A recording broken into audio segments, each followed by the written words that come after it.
There he is, boys. Ned. Heck, yeah, dude. He's got some good mass over here. What a shot. What a perfect shot. He's got really good mass.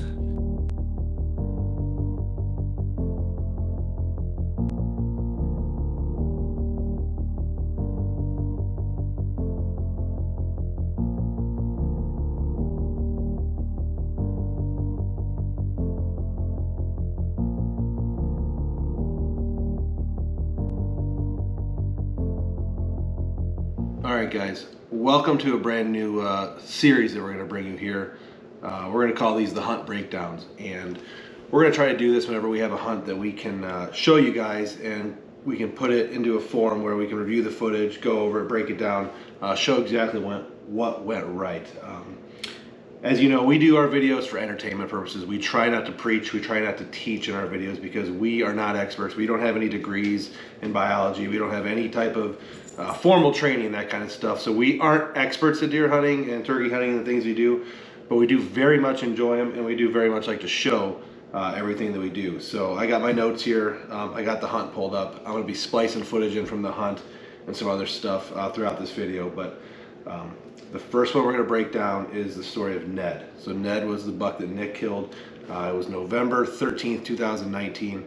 It's a perfect deer for this breakdown because everything we did up until then, all the research Nick did, all the research I did to help him, made it so this deer was delivered basically on a silver platter, and it was perfect.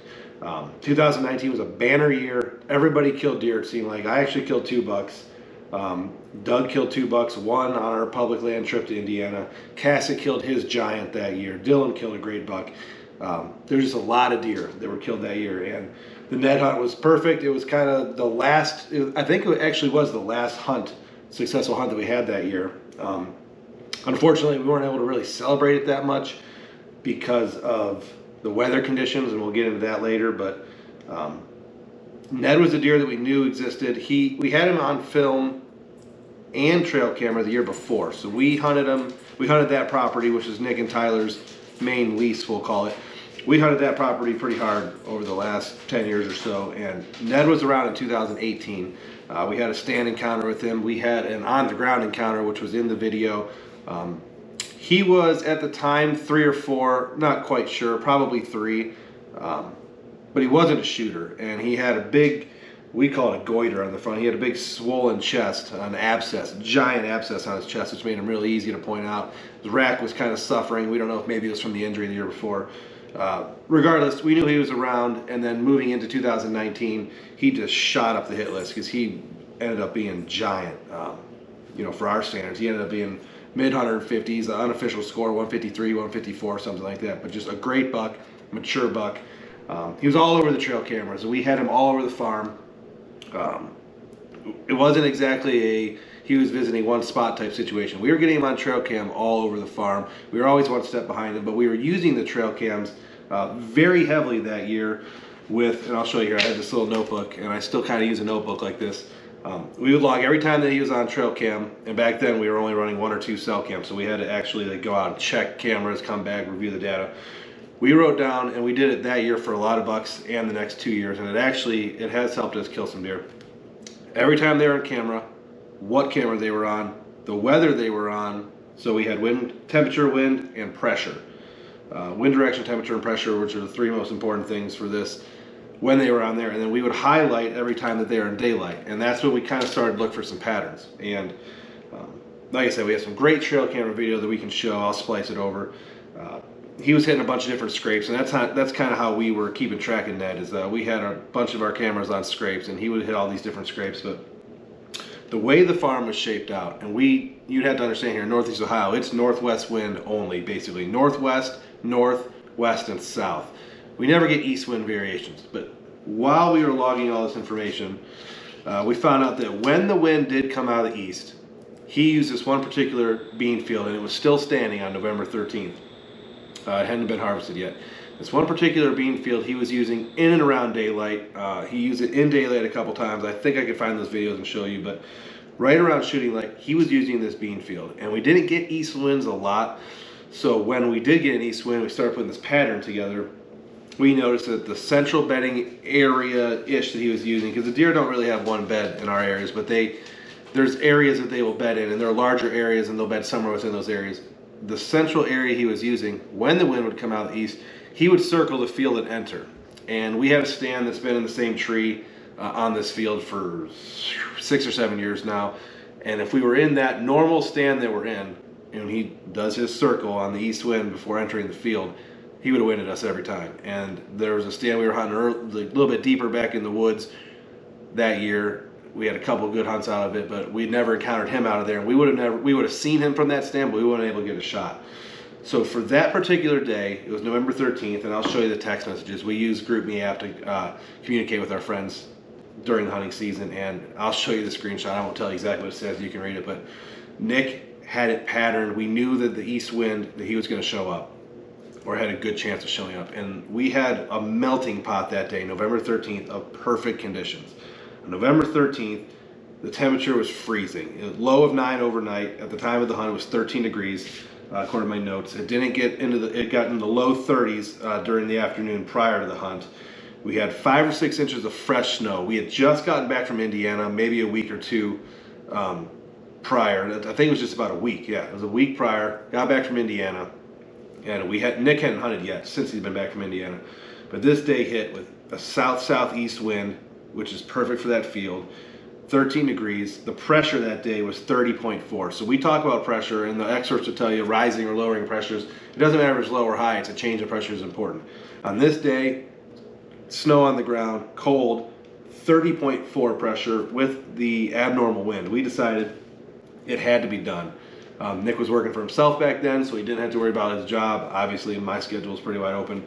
So that day, in order to get into the area of the field that we needed to be in, we had to hang and bang. So we took all our stands, all our camera equipment, Nick's hunting equipment, 1 or 2 o'clock in the afternoon with the 5 inches of snow on the ground, and we went trucking back there to do a hang and bang. We had been doing those in Indiana, so that's why we knew how we could do it pretty quickly and efficiently. But that was the first time that we had done it for whitetails here in Ohio. Obviously, our hang and bang setups, we use those public land, places we're taking them down, moving them, stuff. In Ohio, we like to hunt our permanent sets, but the permanent set we had in that field was not going to work. We'd already established that he would wind us. So we go do the hang and bang. I'll show some quick videos of that. On the way in, I do specifically remember that we bumped a couple doe that were already out feeding. So we have standing beans, 5 inches of snow, perfect weather conditions, going into a hang and bang in the afternoon, bumping does out of the field already. There is a huge population of deer on this farm, so we weren't too worried about it. They didn't blow, if I remember. They just kind of took off into the woods. So our entry was pretty clean at that point, but we were setting up on the property line, so we didn't really have a big area to swing through. We had to walk down the edge, get set up as quickly as we could, and try to survive the cold temperatures that night. I do specifically remember that it was absolutely freezing, but it's one of those typical deer stories that after it was successful, we were cold, but we couldn't feel the cold for how excited we were. Regardless, got in the stand early that day. We weren't really high up. I'd say we were only 10 or 12 feet up. I know a lot of people like to get real high in those situations, but with the amount of snow that we had on the branches, there was kind of a canopy. There was still some leaves holding snow up. We were pretty camouflaged in, and I don't think we got busted by any deer in the stand that day. But we were only up 10, 12 feet, single tree stem, hanging off both sides. I was hanging facing north. He was hanging facing south. Just field side. And I do remember a couple specific funny things from that day. The neighbor that hunts next to us, or that lives next to the farm, small piece of property, she has goats. So I remember throughout the afternoon while it was still light out before prime time, there was just goat that was just going, just making goat sounds all afternoon long. And we're in a stand, and you know, you can hear the neighbors and you can hear the goat, and we'd already busted some deer. So even though conditions were perfect, we were at that point like, oh man, how's this night gonna go? But it didn't take long. Deer started pouring out in the field. I remember doe after doe after doe pouring in the field feeding, some really young immature bucks, and then a borderline mature buck, probably a 3-year-old, real stiff brows, I remember. He came out from the bedding area that we knew Ned was probably using. But Ned, when he enters the field, he circles downwind and comes in. But this younger buck he just squirted right out, like younger deer do, 3-year-old. He saw the does in the field. He squirted out, fed a little bit, but he started to grunt and chase does around. I know on the video I could probably pull it up. It'll take some editing, but you can hear him grunting and carrying on, pushing does around. And he ended up harassing the does off the field at the time, the bigger mature does, because we were in the peak of the rut. I mean, it's November 13th, peak breeding, but conditions dictated the deer had to eat. They couldn't just be running helter-skelter at that point. The deer had to eat, and that was going to work in our favor because we knew with the amount of does we had out in front of us as it was getting darker, something was bound to happen. And right at what I would consider last camera light, and I was running my older camera, Panasonic, big 1-inch sensor, but still, even in those conditions, that camera was kind of struggling in that last half hour. But last light's coming in. Nick just looks up and says, there he is. And Ned squirted out into the field from the south and put his, it was funny, the way he entered, he circled downwind, but as he worked through the field, he had the wind at his back. That's something we're going to talk about a lot in these videos, because I noticed with a couple of the mature bucks we've shot, they will enter the field with the wind at their advantage, but once they're in the field, they can't really keep going with the wind to their advantage, or they'd be walking out of the field. So he walked through the field. He was basically sight checking does. He could have been scent checking him because he was on the downwind, or he was on the upwind side of him. So he's sight checking does, feeding a little bit, but he definitely was trying to see if anything was receptive. He was pushing him around. I remember Nick probably had the first case of COVID ever, so this was before COVID, but Nick was dying sick, and he was trying to mouth grunt him to get him to stop. And I just remember his mouth grunts weren't working. He's choking and coughing, and naturally Ned just actually stopped and started feeding. It was low 30s probably for yardage, 27 to 33 yards, somewhere in there. Honestly, right in Nick's wheelhouse, and he put a perfect shot on him. It was just a perfect whack. You could hear the thud. We knew it was a good hit right away, and he barreled off straight into the bedding area where we knew he had come from when they'd circled down from. He barreled straight into the bedding area and smoked a tree. You could hear him break a tree, and then the tracking recovery job will show you the bloody tree. Just absolutely hammered a tree going full speed, which is another sign that you know that your shot was good because he's running dead. Deer was just running dead. But fortunately, the track job was super easy with the snow. We found him right away. Nick's biggest buck. It was just a perfect ending to that 2019 season with everything had gone right for all of us, and then Nick was able to use the intel and actually scientifically figure out this deer. That's what we like to call it. Figure out this deer. This wasn't just a lucky rut hunt. This wasn't just a funnel. This wasn't gun hunting. He wasn't sitting over a bait pile.